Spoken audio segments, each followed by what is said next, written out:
Siapapun yang bersama dengan Al-Quran pasti akan dimuliakan oleh Allah. Malaikat yang menurunkan Al-Quran menjadi malaikat yang paling mulia, yaitu adalah malaikat Jibril. Malam ketika Allah menurunkan Al-Quran menjadi malam yang paling mulia, yaitu adalah malam Lailatul Qadar. Bulan Allah menurunkan Al-Quran menjadi bulan yang paling mulia, yaitu adalah bulan Ramadan. Dan laki-laki yang diturunkan kepadanya Al-Quran menjadi laki-laki yang paling mulia, yaitu adalah Rasulullah SAW. Dan disitulah akhirnya kita mendapati bahwasanya siapapun yang ingin meraih dan memperoleh kemuliaan itu cuma satu, bagaimana kehidupannya dibersamakan dengan Al-Quran. Karena siapapun yang bersama dengan Al-Quran pasti akan mulia. Dan Al-Quran itu merupakan mukjizat terbesar yang Allah turunkan pada kehidupan manusia.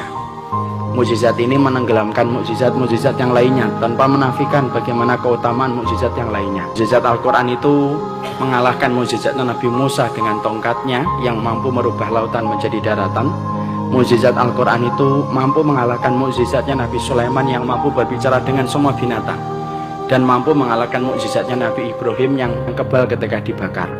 Karena semua mukjizat para nabi dan mukjizat para rasul itu hilang bersama dengan wafatnya mereka. Adapun mukjizat Nabi Muhammad, walaupun dulu saya ketika waktu kecil suka bingung kenapa mukjizatnya Rasulullah itu hanya Al-Quran, tapi ternyata baru saya tahu, ternyata Al-Quran itu bukan hanya mukjizat, tapi mukjizat yang paling besar.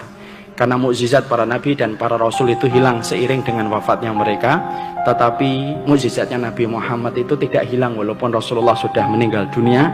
Efektivitasnya itu tetap berlangsung mukjizat itu sampai nanti matahari terbit dari arah barat. Makanya dari situlah kita akhirnya mengetahui siapapun yang ingin membangun kemuliaan itu dimulai dari Al-Quran yang ditanam di dalam dadanya. Makanya kalau kita mendidik hari ini harus kita rubah paradigmanya, bahwasanya pendidikan pertama itu bukan matematika, pendidikan pertama itu bukan fisika dan bukan bahasa Inggris. Tapi bagi kaum yang beriman kepada hari akhir, ketika telah mengimani semua perkataan Rasulullah, pendidikan pertama dalam kehidupan anak itu adalah Al-Quran.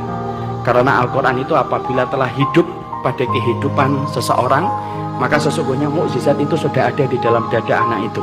Dan kalau mukjizat itu sudah hidup dalam dada seseorang, maka Allah itu tidak punya alasan untuk tidak menolong orang yang di dalam dadanya itu ada Al-Quran.